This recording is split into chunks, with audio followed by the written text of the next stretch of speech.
Effective communication is to transfer the idea in your head in a telling, interesting, and effective manner into the heads of your listeners. Our own great Emerson said, "If you have something to say, you will be given the power to say it." You have a subject, a picture in your mind, and you want to transfer it step by step, as a building is moved from your mind to the minds of others. If you can do that with real interest, humor, in a relaxed and friendly manner, you're a big success. The subject of this message is to learn to speak with strength and effectiveness. Trim your speech of all irrelevancies, all discontinuities, all cliches. Never, please, as long as you live, every day, and last but not least or without further ado, clean your talk so that it stands lean and muscular with no excess baggage. When I have an important speech to make, I write it out first, every word and phrase.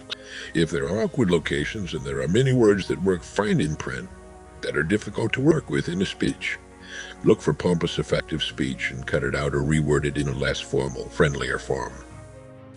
Take your subject and your speech seriously, just as you do your work. I've been writing 5-minute radio programs for 18 years, and I've never found one that couldn't be handled in 5 minutes in what I consider to be an interesting and informative way.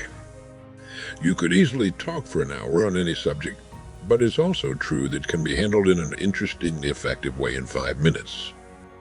If you can't think of anything to talk about, arbitrarily pick anything you see and write a 5-minute talk about it.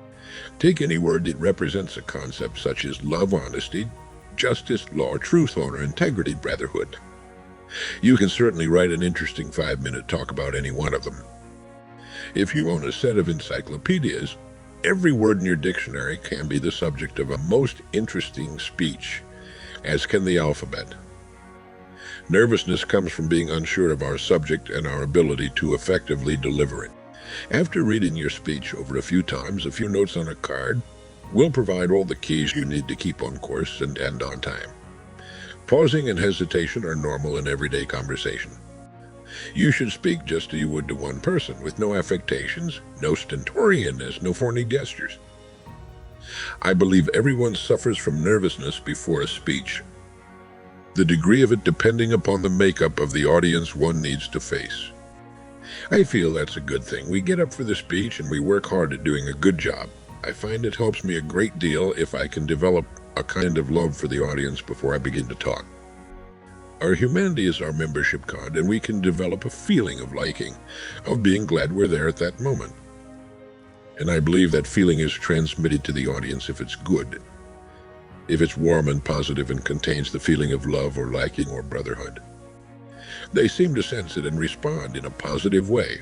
We can overcome a poor or average first impression with a good speech and wind up a big success, but it's a lot better to begin as a winner. Liking your audience will go a long way toward dispelling nervousness and stage fright. The fact that they're not all wearing big friendly smiles isn't important. You can enjoy it with them if you begin with the right attitude. That word attitude, has been called the most important word in the language, and people tend to respond favorably toward a good attitude. If you get to know anyone really well, you'll like them. We've got good eye contact with our audience, and we're so interested in what we're talking about, and we know our subject so thoroughly we can immerse ourselves in it. Before you make a speech, think about the group you're going to speak to. You can still make a valuable contribution in an excellent and much appreciated speech, but stay humble. Remember that other people are great in their ways too, and keep a healthy respect for the people you're addressing. Roger said that none of us is smart enough to remember all he knows. We need to remember that success in one field doesn't qualify us as experts or grant us omniscience in other fields. It's simply a matter of sticking with what you know, but you're really qualified to talk about many times. I've received letters and calls from people telling me they want to become speakers. They don't have a subject in which they're deeply involved and interested, and I don't think we need more speakers. We need more informed and dedicated people. We should stretch them if possible, but never make the mistake of assuming they aren't as smart as we are. It offends them deeply, and they quickly recognize that you've underestimated them. They're a lot smarter than you think. Never underestimate their brains nor their ability to grasp what you're talking about. Some time back, we went through a 2-page letter just for fun, and by cutting only the superfluous words, reduced it to a 1-page letter consisting of just 3 paragraphs. The new edition was fast, lean, and muscular. The experts go on to say that fully 96% of the average person's conversation is negative in nature. And since it's our thinking that determines what happens to us, we literally become what we think about most of the time. We tend to look on the gloomy side of things, to expect the worst rather than the best, and to wear a grim, unhappy expression about 90% of the time. The importance of having a positive and inspiring destination toward which you're directing your life. Dwelling on the negative can only have a negative influence upon our lives. Conversely, the more positive we can think, talk, and act, the brighter, the happier, the more successful our lives will become. I think another important point to insert here is that the idea of reading a book isn't to finish it and lay it aside. Well, that's a good reason for not getting into as big a hurry. And it's also a good reason for reading the book again at some future date. I believe it's impossible to calculate the value of a good library. Coming into the room that contains your books is like coming into a room full of old, wise friends. The most important part of you, your mind, is being fed and nourished and broadened. Its vacant cells are being filled with new knowledge, new memories, and are activating new cells for new information. 6 times 1 equals 6. 1 hour a day, 6 days a week, every week. 1 hour that every human being on earth can find every day out of the supply of 24 each of us is given. If you say you want to write or do anything, then hang it. Do it even if it's only 1 hour a day, 6 days a week. But don't ever pull those twin phony alibis, I don't have enough time or I'm too tired, out of the head. And what are the keys to effectiveness in the world of work? It's your ability to communicate effectively and well. You spend as much as 75% of your time communicating and interacting with other people. There are 2 forms of communication. The first form is the way you talk to yourself and dialogue with yourself and think and plan for yourself. And the other form of communication is the way you interact with others. Wonderful in us how to communicate is a learned skill, and you can get better and better at it by learning what the best communicators do and practicing it until it becomes a regular part of your repertoire. Number 1, there are 3 elements to any conversation. Words only account for 7% of the message. When you talk, people will forget most of what you say, but they will remember the way you said it. B, the tone of voice. The mere tone of your voice accounts for fully 38 of your message. When you want to sound friendly, warm, reassuring, intimate, or caring when you speak, keep your voice in the lower range where the deeper sounds are. Also, remind yourself to slow down. It's very difficult to be close, friendly, warm, or thoughtful when you're speaking too quickly. Tone of voice is important, and that's why we need to give some thought to it, because if we're in a hurry or busy or rushed, sometimes our tone of voice can be clipped or short, and it can be hurtful. C, body language, accounts for fully 55 of your communication. The very best message is a message that is synchronized. The words, the tone of voice, and the body are all synchronized to the message. Very important. That's why when somebody talks to you, it's important you turn toward them and face them directly when you talk to them and listen closely to what they say. Nod and pay attention. There's a great book called His Needs, Her Needs, and they talk. Her first need is for attention, affection, and respect. Face, eye to eye, heart to heart. And if she gets those needs fulfilled, then everything else will be fine. If she does not get those needs fulfilled, she's going to be unhappy. The only time you're actually with the woman in your world is when you're face to face, giving them attention and listening to them when they talk, giving them affection and respect. Number 2, there are 3 parts of any conversation. The first part of a conversation ethos has to do with the character of the person. A person who has high character can say little and be enormously influential. A person with limited character just doesn't have the same effect. B, pathos is the second part of communication. It means connecting with the emotions, and we connect with the emotions when we tune in and focus on the person and their problems and their needs.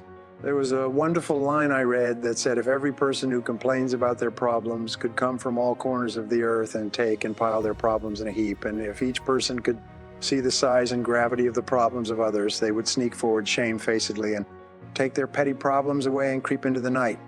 C, The factual content of the conversation. In selling, what do we say? In selling, you establish rapport, which is the character you seek, the underlying problem or need, which is connecting with the pathos. And only then do you talk about your product or service, which is the logos. Number 3, there are 4 basic personality styles.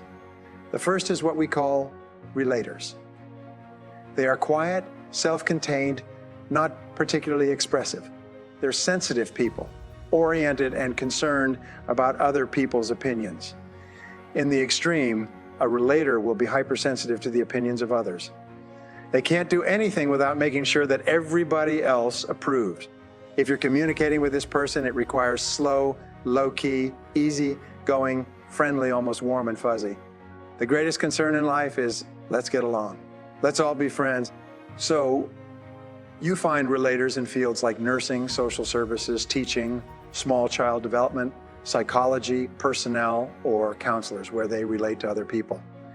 The next type of person is the analyzer. This is the kind of person who's not so much concerned about people, but more concerned about doing the job and are more inward, directed. Their primary concern is, let's be accurate. The analyzer who's fastidious and detail-oriented wants accuracy and just the facts. Well, they'll gravitate towards accounting, computers, engineering, bookkeeping, and computer programming. Any field where the problems don't talk back. The third type of person is what we call the director. They're most concerned with, let's get results, get to the bottom line, cut to the chase. Who do you think is reading Success Magazine, Business Week, Forbes, and Success Books, and Success Books, and Success audio programs? It's the director, the go-getter, the one who kicks, you know what, and then takes names. The fourth type of personality is expressive. The socializer is outgoing, the director valuable, and very people-oriented. Many times they become managers or executives because they have highly integrated personalities. They have both a strong focus on people and a very strong focus on achievement and getting things done.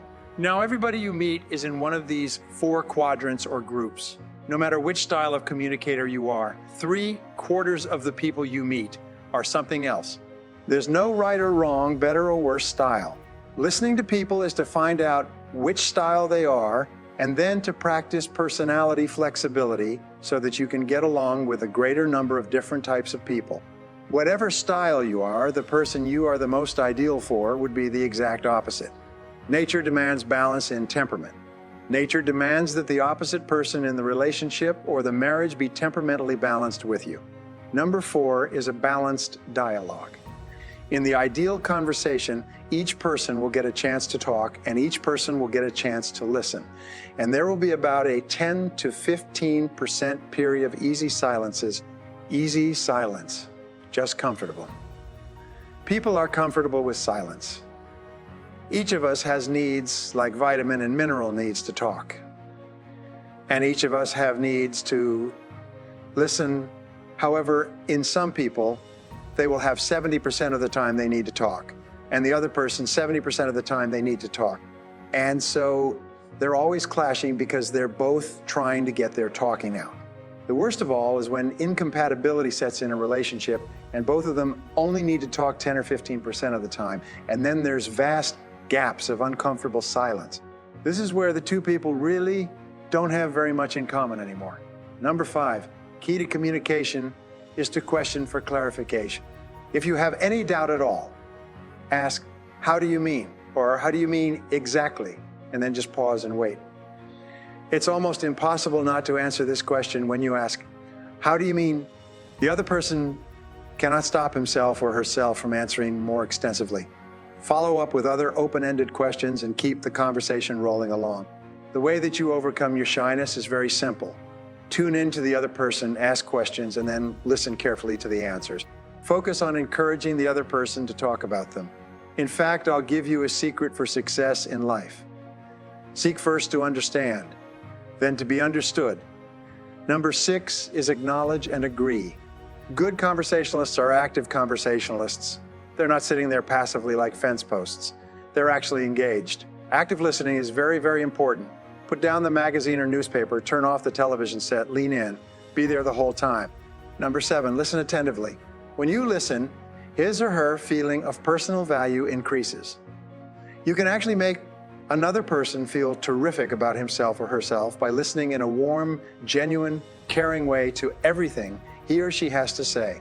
The more each listens to the other, the more positive and happy each of them feels, and the stronger bonds of affection between them. Now, the opposite of this thing is ignoring.